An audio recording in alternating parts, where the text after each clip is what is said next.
आणि म्हणून मी आपल्याला एवढंच सांगतो, मुख्यमंत्री माझी लाडकी बहीण योजनेअंतर्गत 2,34,00,000 लाडक्या बहिणींना अगोदर त्याची टिंगल करत होते। लाडक्या बहिणींना भीक देत आहे का? लाडक्या बहिणींना विकत घेत आहे का? 1500 रुपये म्हणजे काय? 1500 रुपयात काय होतंय? अरे सोन्याचा चमचा घेऊन जन्माला आलेल्या लोकांना आणि पैशाच्या राशीत लोळण घेणाऱ्या लोकांना 1500ची काय कळणार? 1500 रुपयाचं मोल सर्वसामान्य लाडक्या बहिणींच्या जीवनामध्ये आम्ही आधार देण्याचं काम केलं। आम्ही देखील गरिबीतून आलोय। मी देखील एक शेतकऱ्याचा मुलगा आहे। मला माहित आहे माझी आई त्यावेळेस काय काटकसर करत होती, कसं घर चालवत होती, कसं बिलाचे पैसे काढत होती, बाजूला करून ठेवत होती, शाळेची फी असेल, हे सगळं रेशनचं असेल, हे सगळं मी पाहिलंय। आणि जेव्हा सरकारमध्ये आल्यानंतर आम्ही ठरवलं सरकार कुणाचं आहे? सरकार सर्वसामान्य माणसाचं म्हणतो, मग सर्वसामान्य माणसाला काय देणार आपण? मग सर्वसामान्य माणसाला त्याच्या जीवनाला आधार द्यायचा असेल तर त्यांना आपण हे दिलं पाहिजे, म्हणून लाडकी बहीण योजना सुरू केली। आणि त्याला विरोधकांनी एवढी टीका केली, कोर्टात गेले, हायकोर्टाने त्यांना लापा चपराक दिली, हायकोर्टाने पळवलं। आता नागपूर इकडे कोर्टात कोणीतरी गेले, तेही देखील कोर्ट लाडक्या बहिणींच्या बाजूने उभं राहील। आणि म्हणून पैसे मिळणार नाहीत, पैसे मिळणार नाहीत असा आरोप करणारे लोक पैसे पहिला हप्ता गेल्यानंतर सभापती महोदया म्हणाले आता लवकर पैसे काढून घ्या, नाही तर सरकार काढून घेईल। सरकार हे देणार आहे, हे घेणारं सरकार नाही, हे थापा मारणारं सरकार नाही, हे देणारं सरकार आहे। दोन्ही हाताने आम्ही दिले, पैसे दिले 5 इन्स्टॉलमेंट।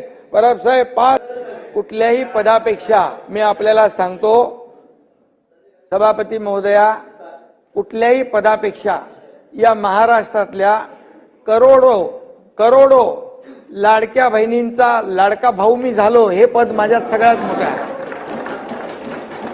हे पद सगळ्यात मोठं आहे माझ्यासाठी।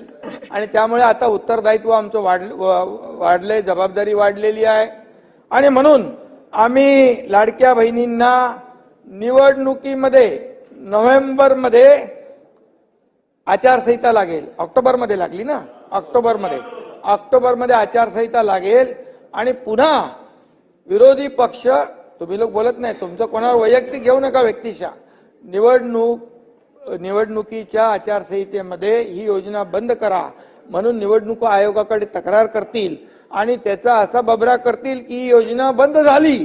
म्हणून आम्ही सभापती महोदय ऑक्टोबरमध्येच नोव्हेंबरचे पण पैसे देऊन टाकले, म्हणजे 5 इन्स्टॉलमेंट या लाडक्या बहिणींच्या खात्यात जमा झाले।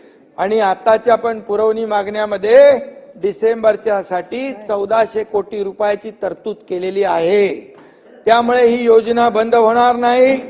माझ्या एकाही पात्र लाडक्या बहिणीच्या खात्यात जाणारे पैसे बंद होणार नाहीत, हा त्यांच्या लाडक्या भावाचा शब्द आहे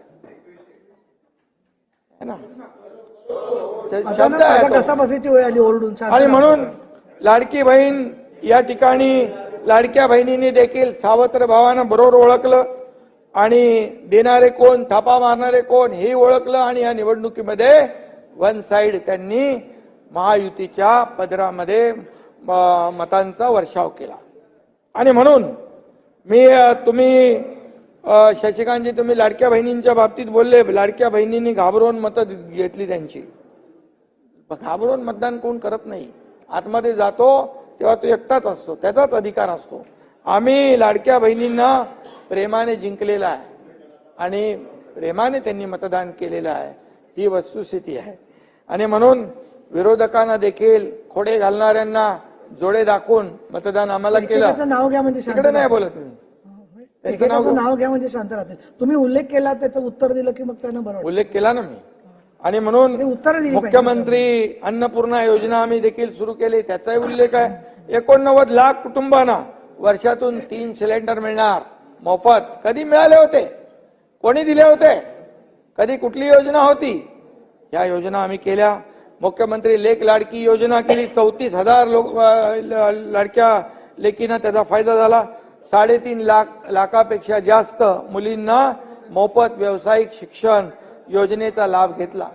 सभापती महोदया, म्हणजे जसं आदरणीय प्रधानमंत्री नरेंद्र मोदीजी यांनी महिलांना आत्मसन्मान आत्मनिर्भर करण्याचा विडा उचलला, तिथे जनधन योजना, उज्ज्वला योजना, बेटी बचाव बेटी पढाव, ड्रोन दीदी, लखपती दीदी अशा योजना केल्या केंद्राने. तशाच योजना देखील आम्ही महिला बचत गट सक्षम केले आणि महिलांना आत्मनिर्भर करण्यावर भर दिला.